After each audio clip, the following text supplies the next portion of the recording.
존경하는 헌법재판소 재판관님, 국회 소추위원, 국회 법제사법위원장 정청래입니다. 대한민국의 운명을 좌우할 현직 대통령에 대한 탄핵 사건을 심리하시는 동안 그 역사적 중압감에 얼마나 노후가 많으셨습니까? 민주주의와 헌법 수호에 대한 열정으로 일관해 오신 재판관님들의 노고와 헌신에 국민의 한 사람으로서 경의를 표합니다. 대한민국 민주주의와 국가 발전을 위하여 피청구인 윤석열은 파면되어야 합니다. 12.3 내란의 밤, 전 국민이 TV 생중계를 통해 국회를 침탈한 무장한 계엄군들의 폭력 행위를 지켜보았습니다. 하늘도 알고 땅도 압니다. 하늘은 계엄군의 헬리콥터 굉음을 똑똑히 들었고 땅은 무장한 계엄군의 군홧발을 보았습니다. 호수 위에 떠있는 달 그림자도 목격자입니다. 전 국민이 목격자고 전 세계 외신들도 한국의 비상계엄 친위 쿠데타를 실시간으로 타전했습니다. 내란 우두머리 피의자 윤석열을 파면해야 될 필요하고도 충분한 조건은 이미 성숙되었습니다. 대한민국 5천만 국민이 생각이 다 같을 수 없습니다. 남녀가 다르고 태어난 일시가 다르고 태어난 지역과 환경과 문화도 다릅니다. 그래서 생각도 다르고 의견도 주장도 다릅니다. 그러나 다른 것과 틀린 것은 구별되어야 합니다. 내 생각과 다르다고 다른 사람이 틀린 것이 아닙니다. 내 생각과 다르다고 차별해서는 안 됩니다. 정치적 견해가 다르다고 혐오, 멸칭하고 탄압해서도 안 됩니다. 더군다나 권력을 악용해 상대방을 탄압, 제거, 수거 대상으로 삼아서는 안 됩니다. 한 사람이 천하고 우주라 했습니다. 밤하늘에 떠 있는 별처럼 국민 한 사람 한 사람은 다 존중받아야 합니다. 이것이 헌법 제10조 모든 국민은 인간으로서의 존엄과 가치를 가지며 행복을 추구할 권리를 가진다. 국가는 개인이 가지는 불가침의 기본적 인권을 확인하고 이를 보장할 의무를 진다는 헌법의 기본권 조항들을 관통하는 근본 원칙입니다. 대한민국은 국민 주권 영토로 구성되어 있습니다. 국민이 곧 국가입니다. 국민은 국가를 사랑하고 국가는 국민의 생명과 재산, 안전을 보장해야 합니다. 국민은 국가를 사랑하기에 애국가를 부르고 국기에 대한 맹세를 합니다. 대한민국 국민들은 생각이 달라도 애국가와 태극기를 사랑합니다. 국가를 위하여 개인을 희생하면서 헌신 봉사하는 애국심은 대한민국 국민이 1등입니다. 대한민국 국민은 나라를 사랑합니다. 임진왜란, 일제강점기, 한국전쟁, 군부 독재로부터 나라를 지킨 것도 국민이고 나라를 발전시킨 것도 국민입니다. 허리띠 졸라매며 자식들 교육시켜 오늘날의 민주화와 산업화를 이룬 주인공은 우리의 할아버지, 할머니, 어머니, 아버지 국민들이었습니다. 영화 기생충, 오징어 게임, BTS의 나라, 문화 강국, 올림픽 금메달의 스포츠 강국 대한민국을 이룬 것은 자랑스러운 우리의 아들, 딸 국민들이었습니다. 나라를 지킨 것도 국민이고 나라를 발전시킨 것도 국민입니다. 나라의 주인도 국민입니다. 대한민국 국민은 헌법을 사랑합니다. 헌법은 생각과 주장, 의견이 다를 때 대한민국은 이 방향으로 가자고 결정해 놓은 대국민 합의 문서입니다. 국민 전체의 약속이자 국민이 지켜야 할 국가 이정표입니다. 헌법은 나침반입니다. 헌법은 국민이고 애국가이고 태극기입니다. 대한민국 국민 누구도 헌법 위에 군림할 수 없습니다. 대한민국의 주권은 국민에게 있고 모든 권력은 국민으로부터 나온다는 것. 이것이 헌법 제1조 민주공화국의 헌법 정신입니다. 그런데 나라와 헌법을 사랑하는 국민을 총칼로 죽이려 했고 피로써 지켜온 민주주의를 짓밟고 피를 잉크 삼아 한자 한자 찍어 쓴 헌법을 파괴하려 했던 사람이 있습니다. 피로 쓴 민주주의 역사를 혀로 지우려 했습니다. 총칼로 헌법과 민주주의 심장인 국회를 유린하려 했습니다. 지금 이 탄핵 심판정에 있는 피청구인 윤석열입니다. 헌법수호 최후의 보루 헌재 재판관님, 프랑스 공화국은 관용으로 건설되지 않았습니다. 민족 반역자에게는 공소시효가 없다며 나치 부역자를 끝까지 추적해 무관용으로 처벌하였기에 역설적이게도 프랑스는 관용의 나라, 똘레랑스의 나라가 될 수 있었습니다. 오늘날 문화예술의 강국 프랑스는 이렇게 건설되었습니다. 이에 반해 우리는 1945년 8.15 광복 이후 반민특위의 좌절로 친일 부역자를 처벌하지 못했고 그 결과 정의와 불의, 애국과 매국, 민주주의와 독재가 혼재되어 민주주의에 대한 도발과 준동이 끊이지 않았습니다. 이제 타락하고 오염된 반민주적, 반헌법적 요설과 궤변의 고리를 끊어야 합니다. 갈 길이 아무리 멀다 해도 민족 정기를 바로잡아야 합니다. 평화와 문화가 꽃피는 문화예술의 강국은 민주주의 토양에서 자라는 나무입니다. 민주주의 기초는 국가 발전의 토대입니다. 민주주의 발전 과정이 국가 발전의 과정입니다. 민주주의 정착 없이 국가 발전을 이룬 나라는 없습니다. 선진국 중에서 독재 국가는 없습니다. 민주주의와 국가 발전의 주적이 바로 독재입니다. 국가 발전을 위해서 독재의 독을 해독해야 합니다.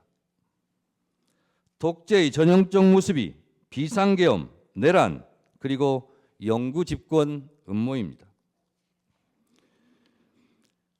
피청구인은 2022년 5월 10일 국회에서 취임했습니다. 헌법 제69조에 따라 나는 헌법을 준수하고 국가를 보위하겠다는 선서를 하고 대통령에 취임했습니다. 그러나 피청구인은 헌법을 준수하고 국가를 보위하겠다고 다짐했던 바로 그 장소, 국회에 계엄군을 보내 침탈하고 헌법을 유린했습니다. 대한민국의 헌법과 민주주의를 말살하려 했던 피청구인 윤석열은 파면되어 마땅합니다. 현직 대통령에게는 형사 불소추권이라는 헌법적 특권이 있지만 현직 대통령이라도 내란의 범죄를 저지른 경우는 헌법 수호 차원에서 무관용해야 한다는 것이 헌법 제11조와 헌법 제84조의 정신입니다. 내란의 범죄는 현직 대통령을 포함해 누구라도 예외 없이 처벌의 대상입니다. 앞서 국회 법률 대리인들께서 위헌 위법한 12.3 비상계엄과 파면 사유에 대하여 그 증거와 법리를 이미 수차례 명징하게 설명했습니다. 저는 국민의 입장에서 국민의 목소리를 담아 피청구인을 파면해야 할 이유에 대하여 다시 한번 말씀드리겠습니다. 첫째, 피청구인 윤석열은 헌법 제77조에서 규정한 계엄의 조건을 위반했습니다. 헌법 제77조 1항에 대통령은 전시, 사변 또는 이에 준하는 국가 비상사태에 있어서 병력으로서 군사상의 필요에 응하거나 공공의 안녕 질서를 유지할 필요가 있을 때에는 법률이 정하는 바에 의하여 계엄을 선포할 수 있다고 되어 있습니다. 12월 3일의 대한민국은 전시, 사변 또는 이에 준하는 국가 비상사태도 아니었고 병력으로서 군사상의 필요에 응하거나 공공의 안녕 질서를 유지할 필요가 없었습니다. 평온한 하루였습니다. 병력으로서 공공의 안녕 질서를 해친 장본인이 피청구인입니다. 계엄의 선포는 논란의 여지 없는 명백한 위헌 행위입니다. 둘째, 피청구인 윤석열은 계엄 선포의 절차적 정당성을 위반했습니다. 헌법 제82조는 대통령의 국법상 행위는 문서로서 하며 이 문서에는 국무총리와 관계 국무위원이 부서한다. 군사에 관한 것도 또한 같다고 되어 있습니다. 계엄법 제2조 5항은 대통령이 계엄을 선포하거나 변경하고자 할 때에는 국무회의의 심의를 거쳐야 한다. 제6항 국방부 장관 또는 행정안전부 장관은 국무총리를 거쳐 대통령에게 계엄의 선포를 건의할 수 있다고 되어 있지만 피청구인은 헌법 제82조와 계엄법 제2조를 모두 위반했습니다. 계엄 선포 시 정상적인 국무회의 심의 과정이 없었습니다. 국무위원들의 증언에 따르면 국무총리를 거치는 절차도 하지 않았고 개회에서는 폐회에서는 안건 토론 등 정상적인 국무회의도 부서한 회의록 문서도 부존재해 보입니다. 피청구인을 파면해야 할 뚜렷한 증거이자 이유입니다. 셋째, 피청구인 윤석열은 비상계엄을 해제할 유일한 권한이 있는 국회를 침탈했습니다. 헌법 제77조 제5항에는 국회가 제적의원 과반수의 찬성으로 계엄의 해제를 요구한 때에는 대통령은 이를 해제하여야 한다고 되어 있습니다. 비상계엄을 해제할 수 있는 유일한 곳은 유일하게 국회입니다. 이런 국회의 권한과 권능을 강압에 의하여 방해하려고 국회를 무장병력으로 통제, 봉쇄하려 했습니다. 이는 형법 제87조, 형법 제91조에서 규정한 내란의 죄를 위반한 명백한 국헌문란 내란 행위입니다. 국회 질서 운운하지만 국회는 국회 자체 내 질서 유지 시스템이 있습니다. 국회 유리창을 깨부수고 난입한 것은 질서 유지가 아니라 억압이고 폭력입니다. 국회 질서를 문란케 한 것은 다름 아닌 피청구인 윤석열 본인입니다. 넷째, 피청구인은 위헌위법적 포고령을 발표했습니다. 계엄 포고령 1항, 국회와 지방의회, 정당의 활동과 정치적 결사, 집회, 시위 등 일체의 정치 활동을 금한다는 것은 헌법 제77조 제3항을 정면으로 위반했습니다. 설령 합법적 계엄이더라도 국회에 관해서는 어떠한 특별한 조치를 할 수 없게 되어 있습니다. 다섯째, 계엄군이 중앙선관위를 침탈한 것도 사법부의 주요한 인사를 체포, 구금하려 했던 것도 모두 헌법과 법률을 위배했습니다. 사법권 독립을 정면으로 위반했을 뿐만 아니라 헌법의 삼권 분립 정신에도 위배됩니다. 이것은 헌법 제77조 제3항, 헌법 제114조, 헌법 제105조, 헌법 제106조, 헌법기관의 독립성 정신을 위반했고 형법 제91조, 헌법기관을 강압에 의하여 전복 또는 그 권능 행사를 불가능하게 하는 것으로 규정한 국헌문란 목적 내란죄에 해당합니다. 이 외에도 피청구인이 비상계엄 이후 보여준 사법정의 파괴 행위는 국민들에게 큰 실망과 충격을 안겨주었습니다. 피청구인은 12.3 내란 사태 이후 법관이 발부한 체포영장을 거부하며 사법기관의 법 집행을 무법천지로 만들었습니다. 극히 일부 지지자들에게 기대어 국가 혼란을 부추기고 선동하는 듯한 추한 모습을 보였고 부정선거라는 망상에 사로잡혀 있습니다. 부정선거 음모론은 제가 보기에 계엄 선포문에도 없던 사후 알리바이에 불과합니다. 만에 하나 그가 다시 복직하면 또다시 비상계엄을 일으킬지도 모른다는 의심을 받기에 매우 충분한 위험한 인물입니다. 존경하는 헌법재판관님,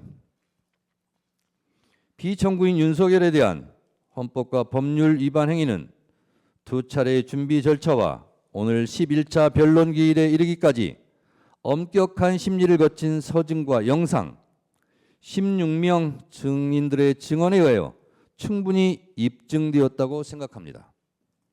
이쯤 되면 피청구인은 위헌 위법한 비상계엄에 대해 반성과 성찰을 통해 국민들에게 진정으로 머리 숙여 사과해야 마땅합니다. 사람이라면 양심이 있어야 합니다. 그러나 피청구인은 대국민 사과는커녕 경고성 짧은 계엄이었다느니 아무 일도 일어나지 않았다느니 변명합니다. 이로 인해 국민들은 계엄 선포의 당시의 충격, 그 이상의 충격을 받고 있습니다. 일찍 끝난 계엄이 피청구인의 공로입니까? 사상자 없이 끝난 계엄이 피청구인의 자랑입니까? 계엄의 피해를 그나마 줄일 수 있었던 것은 국회로 달려온 시민들, 계엄군을 막아선 국회 보좌진들, 장갑차를 막아선 시민들 덕분입니다. 본인도 실토했듯이 명백한 불법 명령에 소극적으로 저항했던 군인, 계엄 해제를 위해 목숨 걸고 담을 넘었던 국회의원들의 합작품입니다. 경고성 계엄이고 아무 일도 안 일어났으니 또 계엄을 하시겠습니까? 사람이라면 염치가 있어야 합니다. 대한민국은 이미 군사 독재와 비상계엄에 대한 아픈 상처를 품고 있습니다. 우리 국민들은 1980년 5월 광주를 핏빛으로 물들였던 전두환 신군부의 비상계엄을 생생히 기억하며 살아가고 있습니다. 왜 찔렀지? 왜 쏘았지? 트럭에 싣고 어딜 갔지? 망월동의 부르뜬 눈으로 대한민국의 민주주의를 지켜보고 있습니다. 이 광주 학살의 상흔과 그 정신들이 45년 후 내란의 밤 국회를 지켜주었습니다.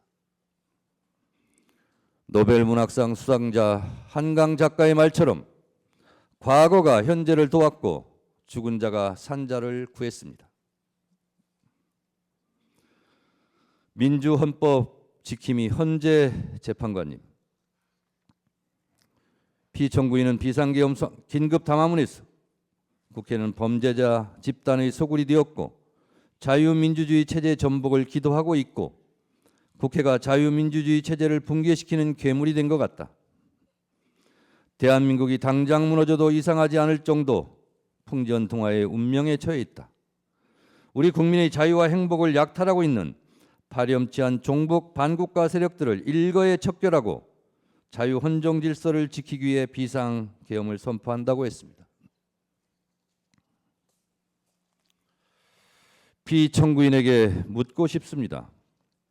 지금도 2024년 12월 대한민국이 당장 무너져도 이상하지 않을 정도로 풍전등화의 운명에 처해 있었다고 생각하십니까? 혹시 명태균 황금본으로 인한 본인만의 위기는 아니었습니까? 국회가 범죄자의 소굴입니까? 국회가 반국가 세력입니까? 국회가 종북 반국가 단체라면 총선에서 투표한 국민들도 반국가 종북 세력이란 말입니까?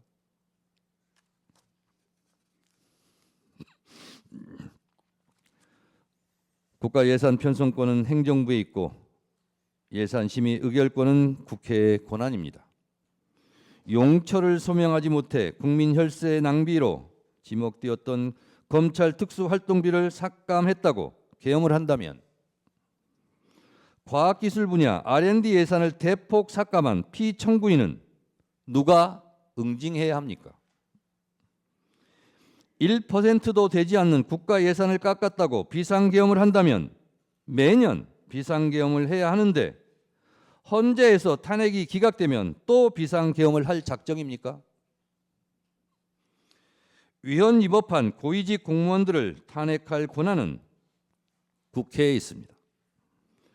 국회의 엄연한 합법적 탄핵 권한을 말씀하시는데 피청구인도 국회의 권한에 따라 탄핵되었고 법률적 절차에 따라 지금 이곳에서 탄핵 심판을 받고 있습니다. 피청구인 역시 헌법과 법률에 따라 20여 차례나 거부권을 행사했지 않습니까? 김건희 특검법, 최혜병 특검법 등 본인과 아내에 대한 이해 충돌이 있는 법안도 다 거부권을 행사하지 않았습니까? 국회도 대통령도 헌법과 법률에 따라 각자 권한을 행사한 것입니다. 국가기관은 헌법과 법률이 테두리 안에서 권한을 합법적으로 행사해야 합니다. 내 마음에 들지 않는다고 헌법과 법률을 깡그리 무시하고 반헌법적 내란을 획책합니까? 내 마음에 들지 않는다고 국민과 헌법에게 주먹질을 하고 린치하면 되겠습니까? 피청구인은 여야 합의가 되지 않아 거부권을 행사한다고 했습니다.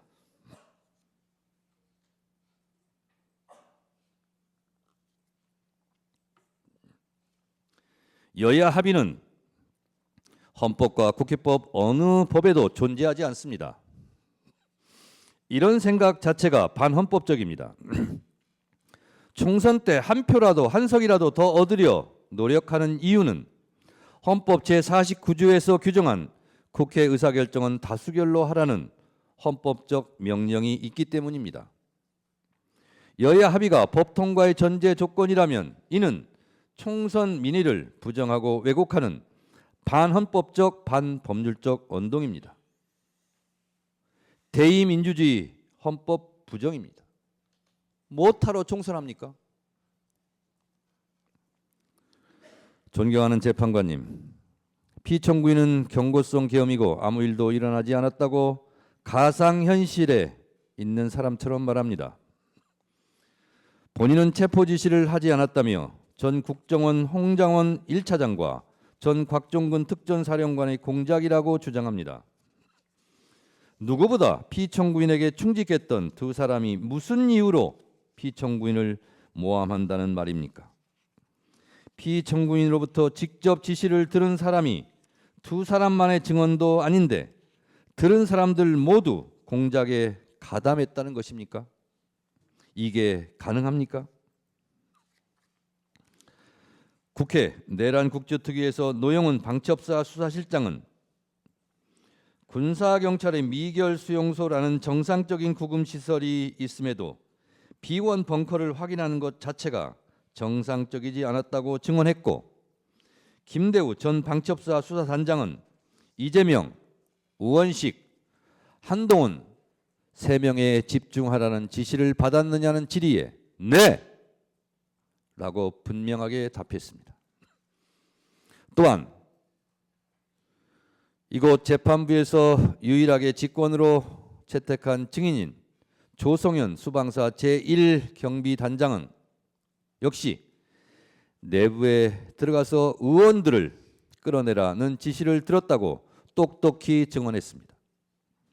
피청구인 측의 의원을 요원으로 둔갑시키려는 꼼수는 실패했습니다. 설령 야당이 종북 반국가 단체라서 그 주요 인사들을 체포해 구금하려 한 것이라면 집권 여당 한동훈 대표는 왜 체포하려 한 것입니까?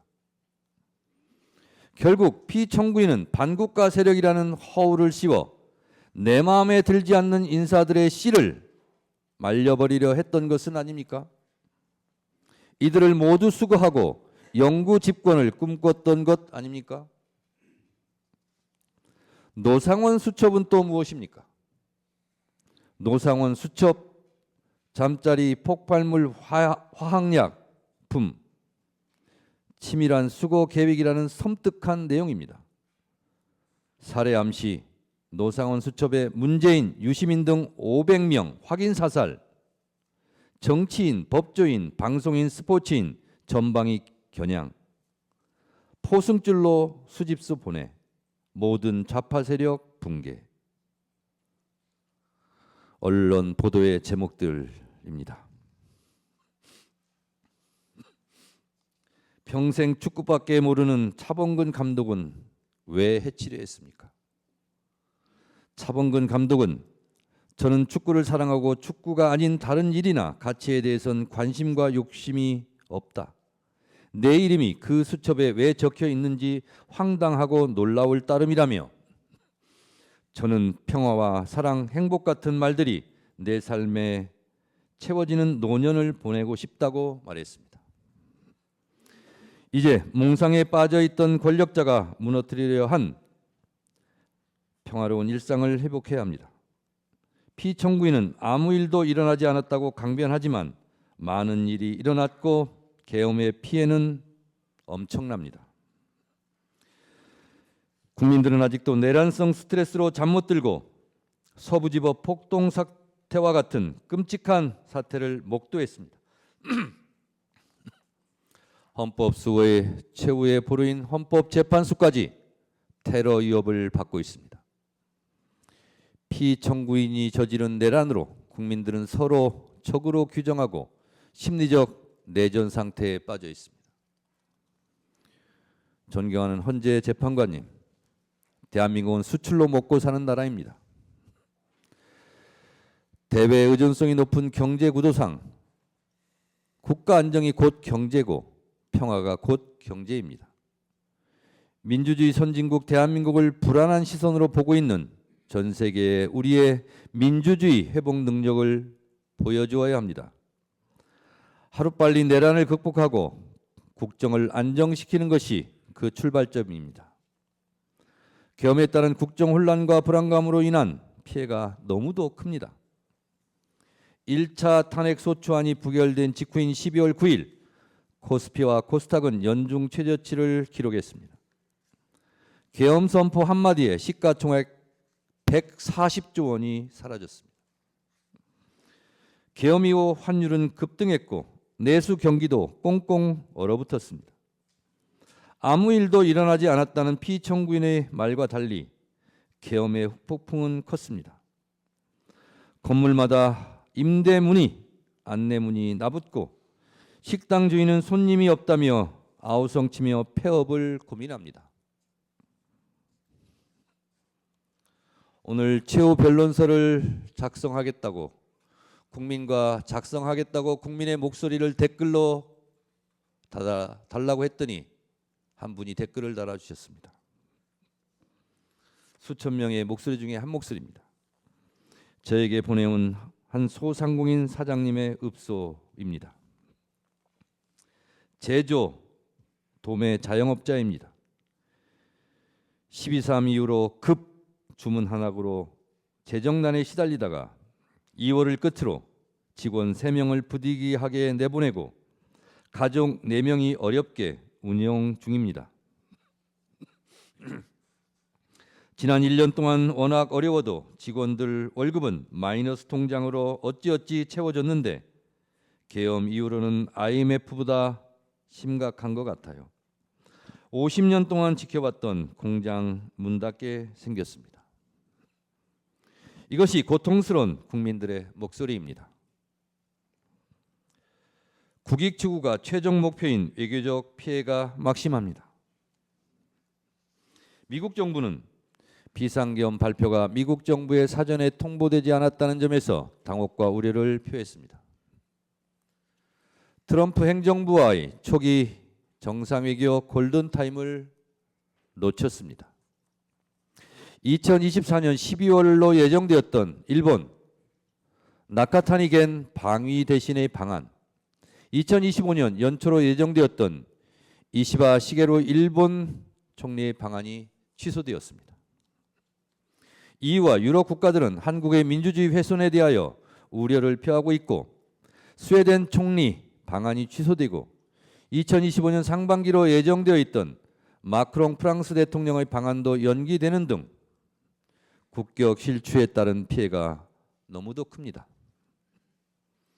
존경하는 재판관님, 비상계엄 이후 가장 큰 피해를 입은 곳은 대한민국 국군입니다. 군부 독재의 폐해를 되풀이하지 않기 위하여 우리 헌법 제87조는 군인은 현역을 면한 후가 아니면 국무위원으로 임명될 수 없다고 규정해 군의 정치적 중립을 선언하고 있습니다. 그러나 피청구인의 사적인 목적 달성을 위해 계엄군으로 동원된 군은 자신들이 지켜야 할 국민들에게 총뿌리를 겨누었다는 오명을 쓰게 되었습니다. 실추된 군의 명예를 되살려 이들이 다시 나라와 국민을 지킨다는 자긍심으로 복무할 수 있도록 해야 합니다. 그 출발점은 군의 존재 이유를 허물어뜨린 피청구인에게 응분의 책임을 묻는 것이 되어야 합니다.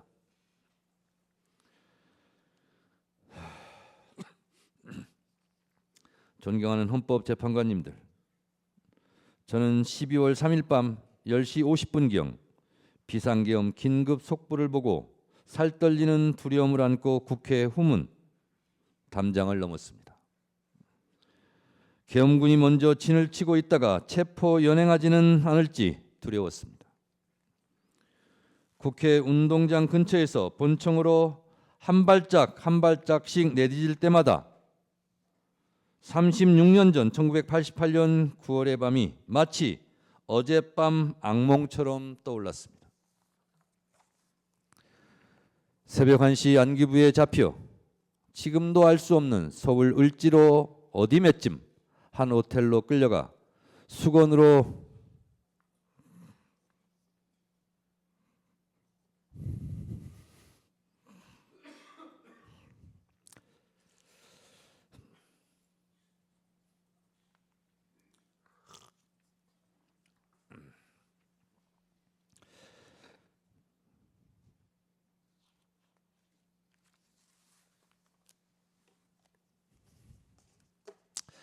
수건으로 눈을 가린 채 속옷 차림으로 4시간 동안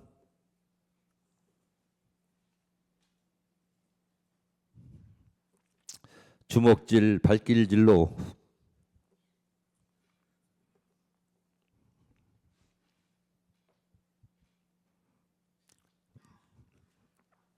고문 폭행을 당했습니다. 살아있음이 고통이었습니다. 언론에 보도된 노상원 수첩대로 시행되었다면 수많은 사람들이 죽음을 피하지 못했을 것입니다.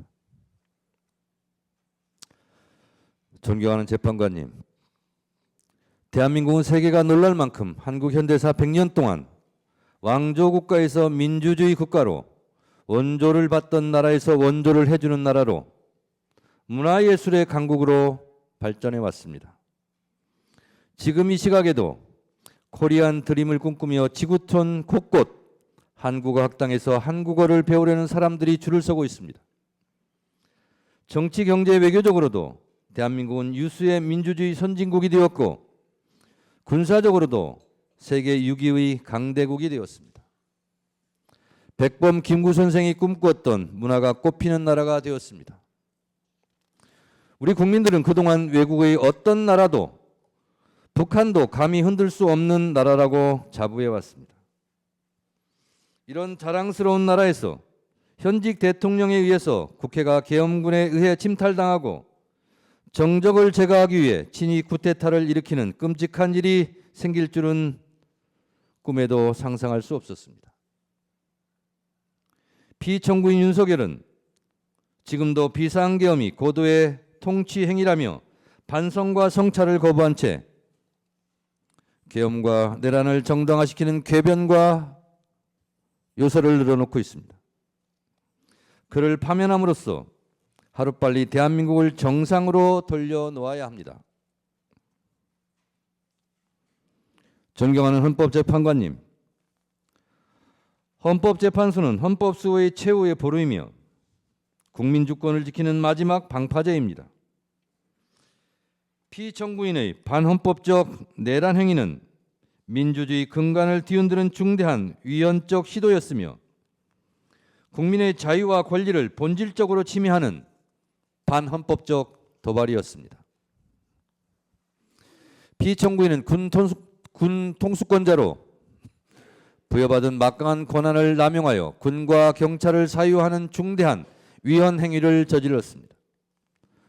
아직도 부정선거 음모론의 포로가 되어 총선 결과로 구성된 국회를 부정하고 있습니다. 탄핵이 기각되면 국정을 어떻게 이끌어 가겠다는 등 허무맹랑한 변명과 시건을 잠시 후에 들을지도 할지도 모르겠습니다. 국민들은 피청구인의 적반하장, 남탓만 하는 아무 말 대잔치를 이제 믿지 않을 것입니다.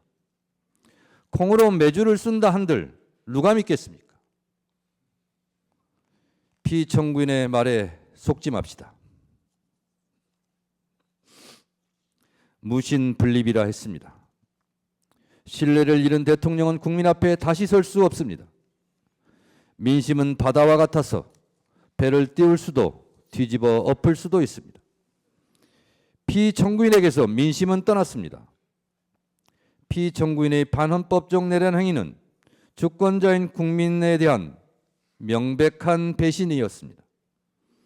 피청구인의 사익과 탐욕을 위한 권력 남용과 헌정질서 파괴로 인한 국민의 신뢰가 완전히 무너졌습니다. 국민이 더 이상 이를 용납하지 않는 것은 너무도 당연한 귀결입니다. 피청구인을 파면하는 것은 대통령이라는 최고 권력자에게 헌법을 준수할 의무를 다시금 상기시키고 헌법의 적으로부터 헌법을 수호하는 일입니다. 헌법을 파괴한 행위에 대해서는 예외 없이 단호하게 대처한다는 것이 헌법의 준엄한 명령입니다.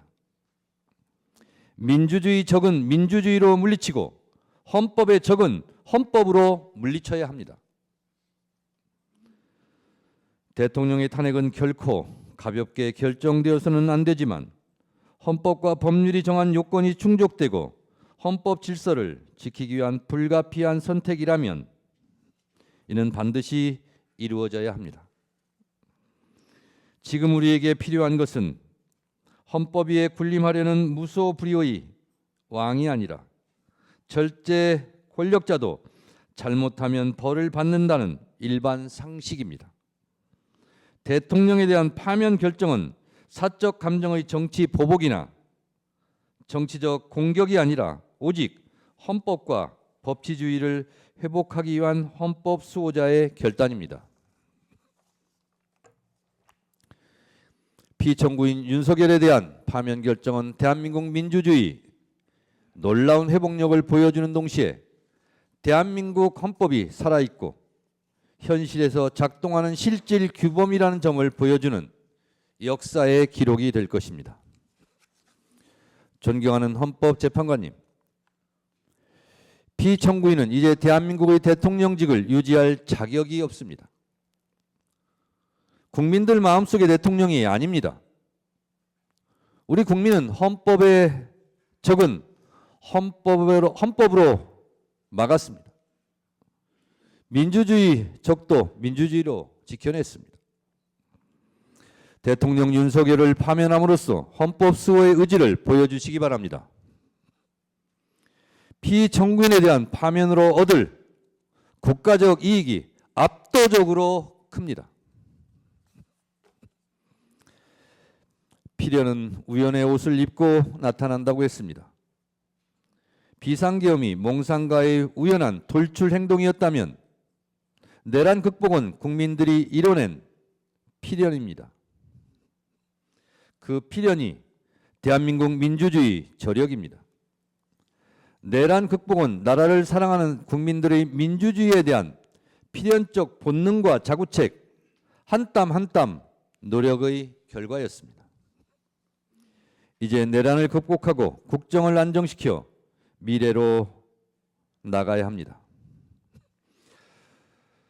더 좋은 민주주의, 더 넓은 민주주의 광장에서 K민주주의가 만발하고 빛의 혁명으로 국민적 에너지를 한데 모아 골고루 잘 사는 나라, 잠시 멈춘 외교 안보 국방이 튼튼한 나라, 평화로운 한반도, 경제와 문화예술이 함께 발전하는 코리안 드림을 국민과 함께 꿈꾸며 다시 전진합시다. 피청구인의 비이성적 반역사적 비상계엄은 일어나지 말았어야 할 비현실적 망동이었지만 하느님이 보호하사 우리나라 만세입니다. 헌법과 나라를 사랑하는 국민들이 애국가를 자랑스럽게 부를 수 있도록 민주주의와 헌법 수호를 위하여 피청구인 윤석열을 하루라도 빨리 신속하게 만장일치로 파면해 주시기 바랍니다. 동해물과 백두산이 마르고 닳도록 하나님이 보호하사 우리나라 만세. 무궁화 삼천리 화려강산 대한사람 대안으로 길이 보전하세. 최후 변론의 끝을 영상으로 마무리하겠습니다. 경청해 주셔서 감사합니다.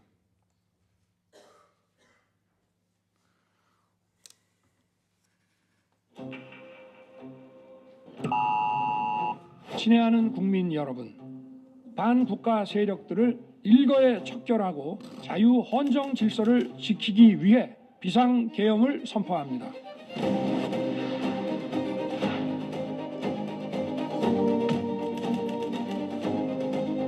민주주의 국가야!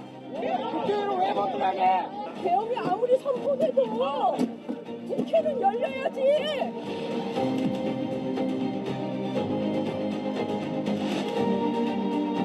국회의원이라고 국회의원 들어가야지.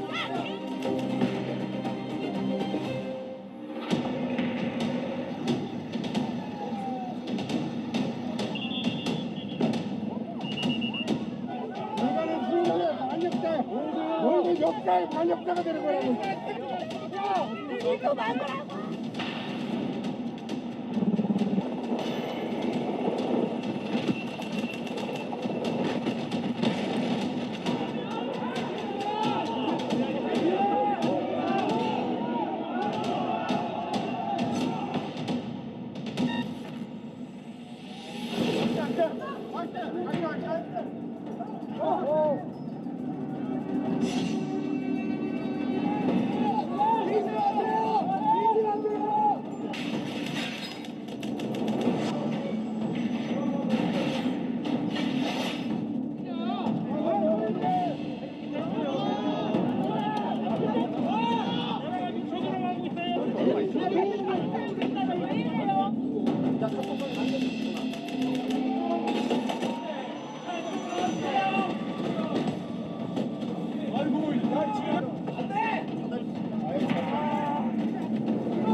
비상등을 켠 버스에서 전투모에 마스크를 쓰고 소총으로 무장한 계엄군들이 줄지어 내립니다. 상관이 청사 안쪽으로 진입하는 모습도 포착됐습니다.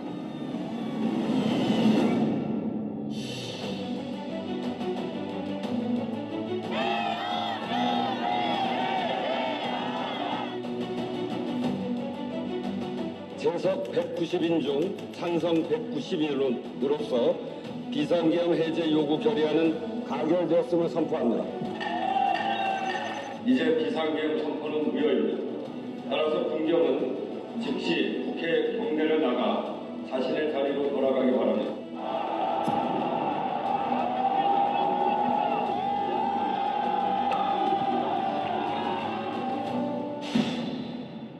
계엄은 신속하게 해제됐기 때문에 아무 일도 안 일어났다는 말씀을 드리고 싶습니다. 아무 일도 안 일어났다는 말씀을.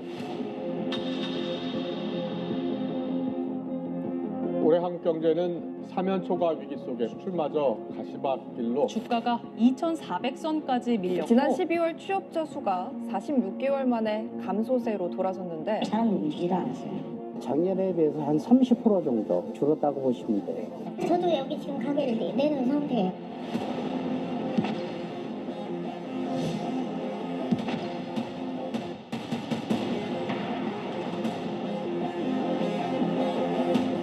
대통령께서 비와 폰으로 제게 직접 전화를 하셨습니다.